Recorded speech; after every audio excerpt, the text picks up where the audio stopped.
What's going on, everybody? Thank you for tuning in.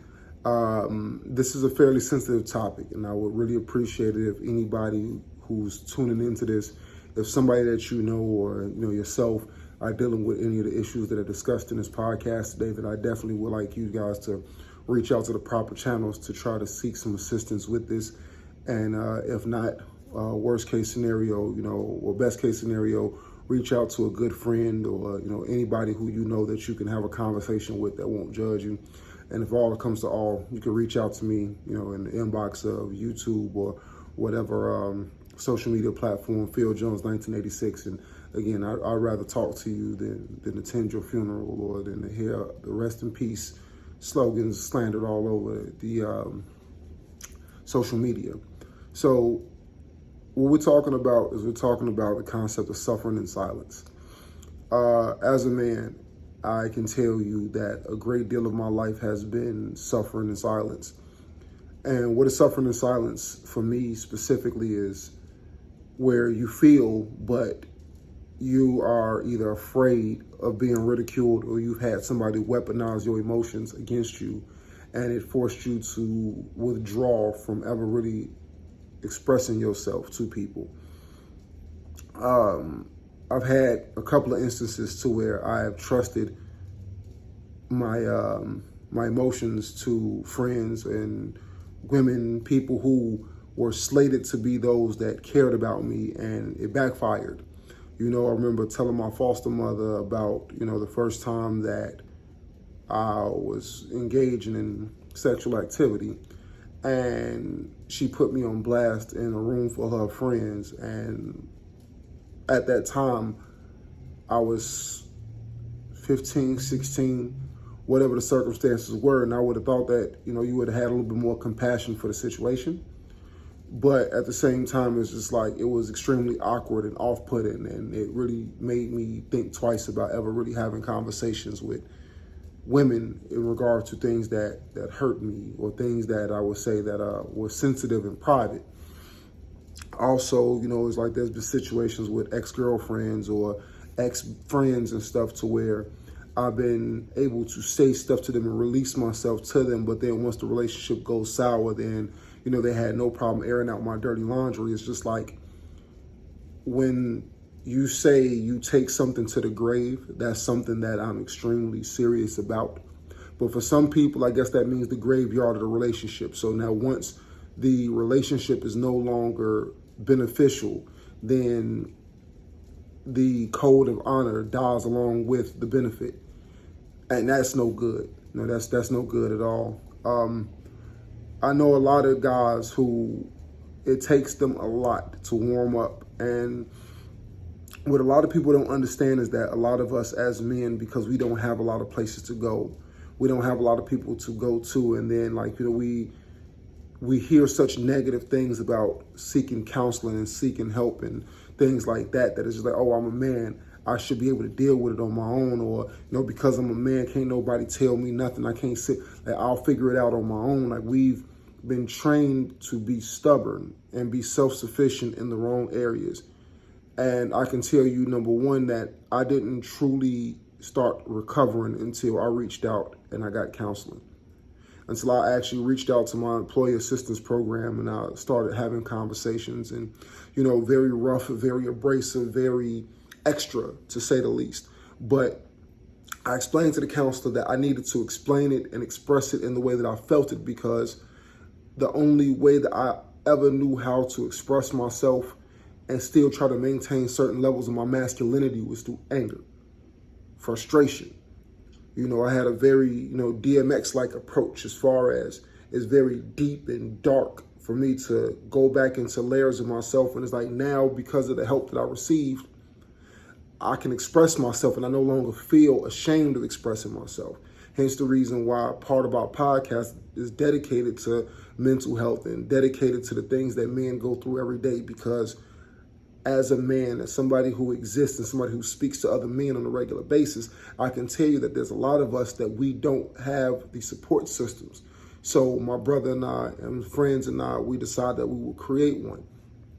And to whatever extent that means anything, man, it's like women, I can only ask women, like, Stop weaponizing a man's vulnerability against him.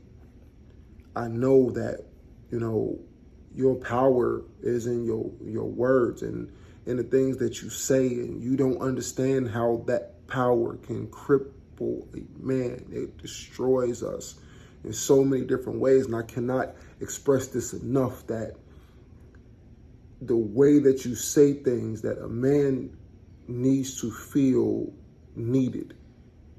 And the more that you remind them of how unnecessary he is in your life, the more he feels unnecessary in life, because our entire jobs are about caring for and taking care of women and children.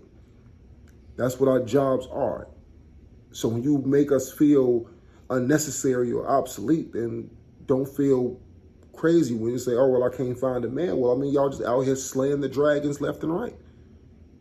And then the men who either find the more aggressive ways of dealing with it is just like, you cannot be surprised when you get a certain product, because a product, like anything else in the market, often comes out because it's a response to something else.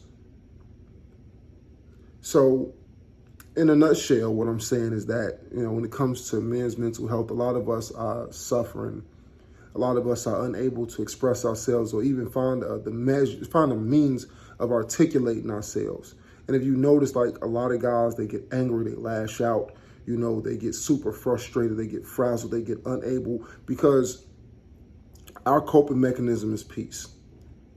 A lot of us are not at peace. So when we find an area where we can be at peace, that brings us some level of joy or some sentiment of accomplishment.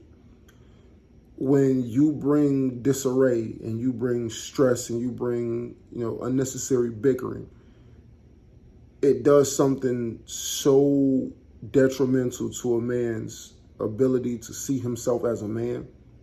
Because if the people that we are caring for are unsatisfied with the work that we do, then we feel that we haven't done anything. In essence, when it comes down to men, I'm encouraging men, and it's hard to do this, but it's in encouraging men is like, you got to speak up. You got to speak up. And I know the retort is always going to be, well, who do I talk to? Let me tell you like this. It's like, there's nothing wrong with going to counseling. There's nothing wrong with going to counseling. It's like most guys that I really mean this. Most guys that I know don't seek counseling until they're incarcerated. Says a lot about my upbringing, but most of the guys that I know who have actually seen a counselor is because one was court appointed, or because one was visiting them to discuss it, or because they were awarded a state or a foster care child or something like that, and they were dealing with issues. And it was always something external and very seldom based off of free will that a lot of men are seeking the assistance of a counselor.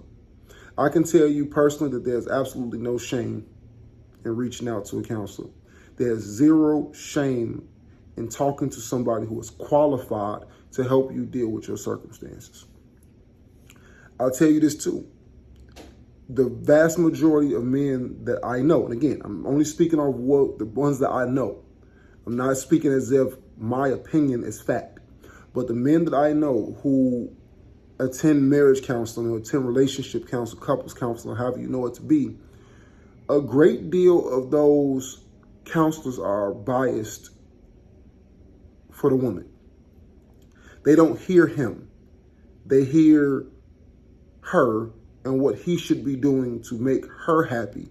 And in response to making her happy should make him happy. And although I'm not a psychologist, I just don't see that being a viable option for men by and large. That everything that we're taught is that we're doing wrong constantly, and that until we improve the quality of life for everybody else, that we will always be last. So men are suffering. Men are suffering. And again, I can't say this is like, I know the popular thing is, well, women are suffering too, women are stressing out too. And, believe it or not, all the media, majority of the media is talking about what's in the best interest of women, as it should be. It should be dedicated channels that speak on the plight of women. But here I'm talking about it because I'm dealing with men. I'm talking to men. I am literally sitting here listening to men pour their hearts out because they have no place else to turn. They cry and they're just like, because they have so much pent in frustration. They just don't know what to do. Like, they literally mutilate themselves in almost every way possible. Have you ever just heard a man who he can't take a compliment, or a man who he struggles with taking responsibility for things? You know, there's so many different ways to know that a man is suffering from some levels of damage, that when you say something good to him and he looks at you like you're a liar because he's so used to somebody downing him and belittling him or treating him as if everything that he does is second rate. And a lot of people are being compared to this fixation or some fantasy of what manhood is supposed to be. And it's wrong.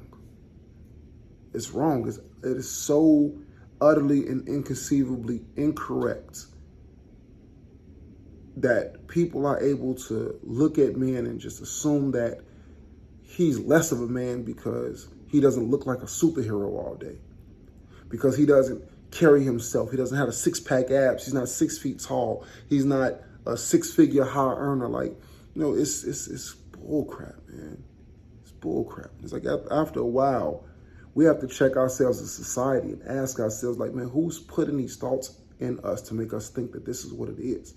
I'm certain that there's some levels of it that's biological, but other areas of it is just based off of some imaginary premise of things, of a measure that most men can't meet. And therefore, it's making men feel as if they're less than.